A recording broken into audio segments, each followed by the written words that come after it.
Degree అందరూ ఇస్తారు. Career కి క్లారిటీ ఇచ్చేది మాత్రం కాన్ఫిడో. బెస్ట్ యూనివర్సిటీ సీట్ తో పాటు సెటిల్ అయ్యే స్కిల్ కూడా గ్యారంటీ. కామెడీ నేను ఎందుకంటే యాక్షన్ సినిమాలు చేద్దాము అని వచ్చిన నేను, దెబ్బకి కామెడీ కథలు రాసుకోవడానికి కారణం ఆ కామెడీ ఇంజెక్ట్ అవ్వడమే అనుకుంటున్నాను నేను. సార్. ఆ తర్వాత నాకు మ్యూజిక్ అన్నది ఎలా తీసుకోవాలి, ఎలా కంపోజ్ చేయాలి, నాకు మ్యూజిక్ అంటే ఇష్టం. పాటలు వినటం వేరు, పాటలు చేయటం వేరు. సార్. సో, పాటలు ఎలా చేయాలన్న దానిపైన ఒక ఆహ్, ఎక్స్‌ట్రార్డినరీ అవగాహన. ఓహ్! పాటలు ఇలా ఉండాలి, బీజీఎం ఇలా ఉండాలి, ట్యూన్ ఇలా ఉండాలి, ట్యూన్ ఇలా ఉండాలని మ్యూజిక్ డైరెక్టర్‌కి ఎలా చెప్పాలి, ఇయన్నీ ఆయన దగ్గర నుంచి వచ్చిన సినిమాలో సోల్. ఆయన సినిమాలో నాకు తెలిసి ఆయన 30 సినిమాల దాకా చేసుంటారు. సినిమాలో సోల్ లేకుండా ఆయన చేసిన సినిమా ఉండదు. కరెక్ట్. ఒక బలమైన ఒక కథ ఉంటది. కరెక్ట్. ఒక స్ట్రాంగ్ కథ ఉండాలి అన్నది. అంటే ఆయన కథ 60% ఉంటది. కామెడీ 40% ఉంటది. సార్. నేనేంటంటే ఒక 60% కామెడీ, ఒక 10-20% కథ అలా అలా పెట్టుకొని వచ్చా నేను. కామెడీ పైన ఎక్కువ డిపెండ్ అయ్యాను నేను. సార్. మేబీ తెలీదు నాకది ఎందుకలా జరిగిందో. నాకు అలా కుదిరాయి కూడా సార్ కథలు. ఫస్ట్ చాలా వర్కౌట్ అవుతూ వచ్చినాయి. వచ్చింది. అలాగే దాన్ని అలాగే డెవలప్ అవుతూ వచ్చాను నేను. ఆ 2 ఎక్స్‌ప్రెషన్స్, ఒకటి మ్యూజిక్, ఒకటి కామెడీ. ఈ 2 మాత్రం ఖచ్చితంగా ఆయన దగ్గర నుంచి వచ్చాయి. యమలీలకు కూడా వర్క్ చేశారా మీరు? హ్మ్. ఒక చిన్న డౌటు. యమలీల సినిమాని ముందుగా అప్పటి సూపర్ స్టార్ అంటే ఆయన ఎప్పుడూ సూపర్ స్టారే. కృష్ణ గారి అబ్బాయి మహేష్ బాబు గారితో చేద్దామని ప్రయత్నించి ఆయన చిన్న వయసు కుదరక అలీ గారితో తీశారా? అహా! కాదు. నాకు తెలిసి మహేష్ బాబు గారితో జరగలేదు. కానీ వేరే హీరోలు చాలా మందితో అనుకున్నారు. సార్. బట్ అవ్వలేదు. బట్ ఎస్పెషల్లీ నాకు తెలిసి ఆ సినిమా అంటే మాకు చెప్పరు, మాతో మాట్లాడరు కదా కొన్ని విషయాలు. బట్ మేబీ రాజేంద్ర ప్రసాద్ గారితో కృష్ణారెడ్డి గారికి అప్పుడు చిన్న గ్యాప్ వచ్చింది. కృష్ణారెడ్డి గారు చాలా పట్టుదల మనిషి. చాలా పట్టుదల అంటే చాలా పట్టుదల ఆయన. మనకు తెలీదు. మనతో ఆయనతో మాట్లాడితే అసలు ఇంత పట్టుదల ఉంటదా మనిషికి మనసులో? అంటే అనుకుంటే అసలు దాన్ని పట్టు వదలని విక్రమార్కుడు అంటాం కదా! అలాంటి వ్యక్తి కృష్ణారెడ్డి. సార్.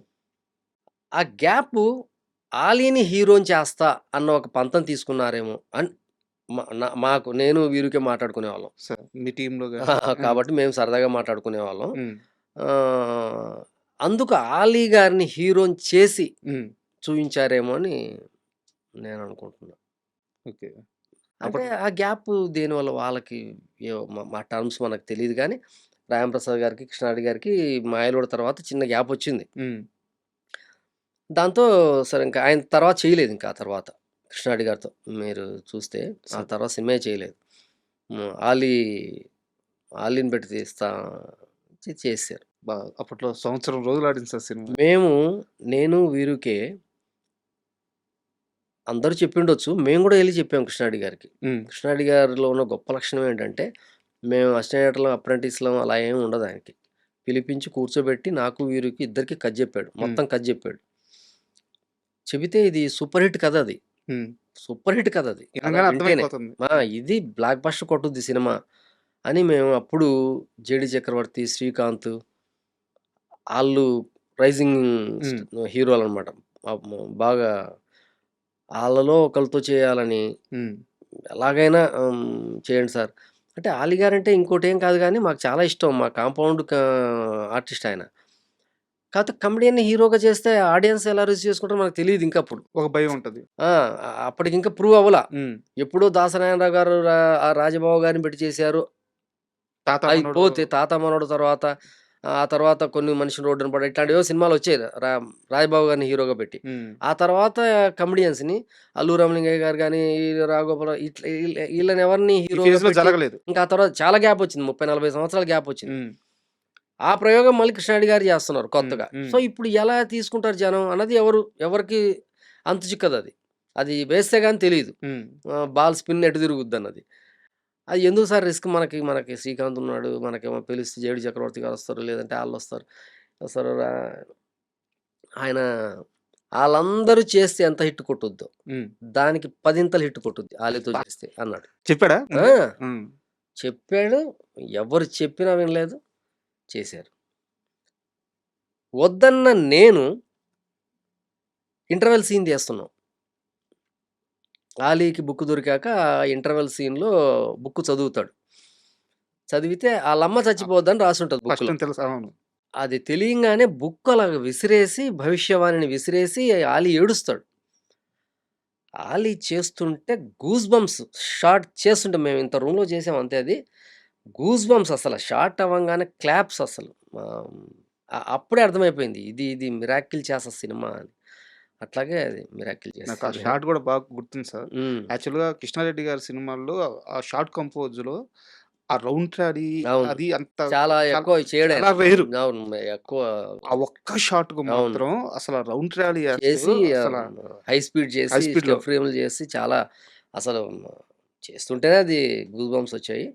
ఇంకా చూసేటప్పుడైతే అసలు అల్టిమేట్ అసలది. అది చాలా అంటే అది ఆయన అంతంత పంతంతో చేశారు కృష్ణారెడ్డి గారు. ఇది ఎలాగైనా ఎందుకు హిట్ కొట్టదని. అప్పుడే నాకు పాటల పైన కూడా నాకు అవగాహన వచ్చిన సినిమా అదే. హ్మ్. 'చిక్కడపల్లి సెంటర్‌లో అమ్మడు టూ ఆ' అని ఉంటది. అరే! ఏం కటింగ్ ఇది? హ్మ్. అప్పుడు మామూలుగా పాటలంటే ఒక పాట ఉంటది. బీజీ ఉంటది. అయిపోద్ది. కోరస్ ఉంటది అలా. నాకు అన్నది ఎలా పట్టుకున్నారు? ఎక్కడ పట్టుకున్నారు కృష్ణారెడ్డి గారు ఆ సౌండ్? సో అంటే ఒక సౌండ్‌తో మ్యాజిక్ చేయొచ్చు హ్మ్. పాటలో. సో, సో, అలాగా నేను బయట కూర్చున్నాను. ఈ లోపల కంపోజింగ్ జరుగుతుంది. బీజిఎమ్స్ చేస్తున్నాడాయన. సో ట్యూన్ కాదు. మామూలుగా మా పాట ట్యూన్ అయిపోయింది. లిరిక్ రాస్తున్నారు. బట్ బీజిఎమ్స్ బీజం. కంపోజ్ జరుగుతున్నా సరే ఆయన ఉన్నాడు అందులో. హ్మ్. కావాలంటున్నాడు.